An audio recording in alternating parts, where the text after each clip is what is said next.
பாவம் செய்கிறதுக்கு தேவையான 2 விஷயங்களை குறித்து இன்றைக்கி நான் சொல்லணும்னு விரும்புகிறேன். பாவம் செய்வதற்கான பலவித வாய்ப்புகள் இருக்கும். இந்த வாய்ப்புகள் இருக்கிறதுனால அது தவறு கிடையாது. பாவமே இல்லாத ஒரு சூழ்நிலையில் பரிசுத்தமாய் வாழ்வது அது முழுமையான பரிசுத்த கிடையாது. பிரியமானவர்களே, உலகம் எவ்வளவுதான் கெட்டு போயிருந்தாலும் விசுவாசிகளை அது ஒன்றுமே செய்யக்கூடாது.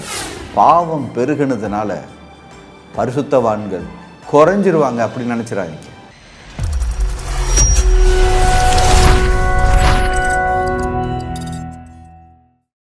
பாவம் செய்கிறதுக்கு என்ன தேவை? எல்லோரும் பாவம் செய்யக்கூடாது, எப்படியாச்சும் இதில் விழுந்துடக்கூடாது, அதில் விழுந்துடக்கூடாதுன்னு சும்மா ஜாக்கிரதையாக இருக்கிறோம். ஆனால் பாவம் செய்கிறதுக்கு தேவையான 2 விஷயங்களை குறித்து இன்றைக்கி நான் சொல்லணும்னு விரும்புகிறேன். பாவம் செய்ய தேவையானது அறிவு, பாவம் செய்ய தேவையானது ஆற்றல். அறிவும் ஆற்றலும் இருக்கும்போது அவர்கள் அழகாக பாவத்தை செய்ய முடியும். ஒரு குழந்தை பிறக்கும்போது அந்த குழந்தையினுடைய அறிவு ரொம்ப ஒன்றுமே இல்லை. அந்த குழந்தைக்கு எந்த விதமான அறிவும் இருக்காது. ஏன்னா உலகத்துக்குள்ளே அது இன்னும் வரலை, இன்னும் வளரலை. அதே போல் சரீரத்தில் எந்த ஆற்றலும் இருக்காது, மனதில் எந்த ஆற்றலும் இருக்காது, ஆத்மாவில் ஆற்றல் இருக்காது, ஆவியில் எதுலேயுமே அதுக்கு அந்த குழந்தைக்கு ஆற்றல் இருக்குது. அப்போ அறிவும் ஆற்றலும் இல்லாத ஒரு இடத்துல பாவம் இருக்க சான்ஸே இல்லை. என்றைக்கு அறிவு இருக்கோ, என்றைக்கு ஆற்றல் இருக்கோ, அந்த இடத்துல பாவம் இருக்கிறதுக்கு வாய்ப்பு இருக்குது. அறிவுள்ளவர்கள், ஆற்றல் படைத்தவர்கள் பாவத்தை ரொம்ப நேர்த்தியாக செய்ய முடியும். அதே நேரத்தில் அந்த பாவத்தை மறைச்சிடவும் முடியும். இந்த காரியத்தை நம்ம ஏன் தெரிஞ்சுக்கணுன்னா, நம்ம எல்லாருமே அறிவுலையும் ஆற்றலையும் வளர்ந்தவர்கள் தான், எல்லாரும் படித்தவர்கள் தான். ஏதோ ஒரு அறிவு நம்மளுக்குள்ளே இருக்கும், பல விதமான ஆற்றல்களையும் தெரிஞ்சு வச்சுருக்கோம். அப்போது இந்த உலகத்துக்குள்ளே இந்த அறிவோடையும் ஆற்றலோடையும் நீங்கள் போகும்போது பாவம் செய்வதற்கான பலவித வாய்ப்புகள் இருக்கும். இந்த வாய்ப்புகள் இருக்கிறதுனால அது தவறு கிடையாது.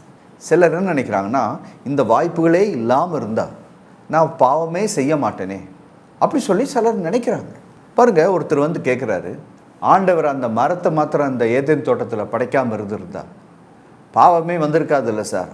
கண்டிப்பாக அந்த மரம் இல்லாமல் இருந்திருந்தால் பாவமே இருந்திருக்காது. அப்படிப்பட்ட ஒரு சூழ்நிலையை உருவாக்குறது கர்த்தருடைய விருப்பமே கிடையாது. பாருங்கள், கர்த்தருடைய விருப்பம் என்ன தெரியுமா? அந்த மரம் இருக்கணும், அந்த மரத்தை மனிதன் நிராகரிக்கணும், ஆண்டவரை மனிதன் தெரிந்தெடுக்கணும்.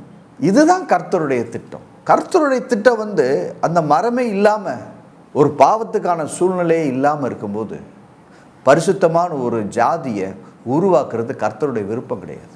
அது ஈஸி. அந்த மரமே இன்னைக்கு இல்லைன்னு வச்சுங்க, பாவமே இருக்காது, எல்லாருமே பரிசுத்தமாகவே இருந்திருப்போம். அது பெரிய காரியமா? கிடையாது.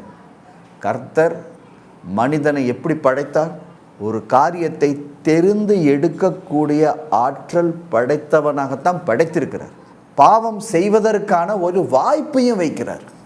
இப்பொழுது மனிதன் அந்த பாவத்தை நிராகரித்து ஆண்டவரை தெரிந்து கொண்டு பரிசுத்த வாழ்க்கையை தெரிந்து கொள்ளும் போது தான் அது உண்மையான பரிசுத்த வாழ்க்கை.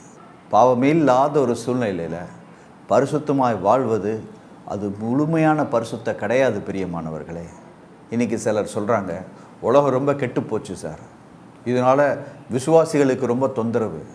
அதுதான் தவறு. அந்த ஸ்டேட்மெண்ட் ஒரு தவறான ஸ்டேட்மெண்ட்.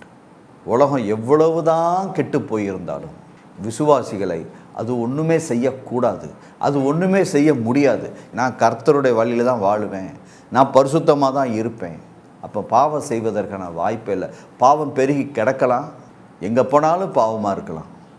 அதனால் நம்மளுடைய பரிசுத்தம் குறைய போகிறதும் இல்லை, நம்மளுடைய பரிசுத்தத்தில் எந்த ஒரு பாதகமும் வரப்போகிறதும் இல்லை. அதனால் விசுவாசிகளே, கர்த்தருக்கு பிரியமானவர்களே, பயப்படாதீர்கள். பாவம் பெருகினதுனால பரிசுத்தவான்கள் குறைஞ்சிருவாங்க அப்படின்னு நினச்சிடாதீங்க.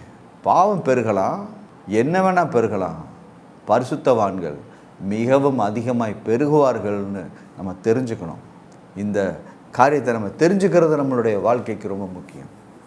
கர்த்தர் உங்களை ஆசீர்வதிப்பாராக. நன்றி.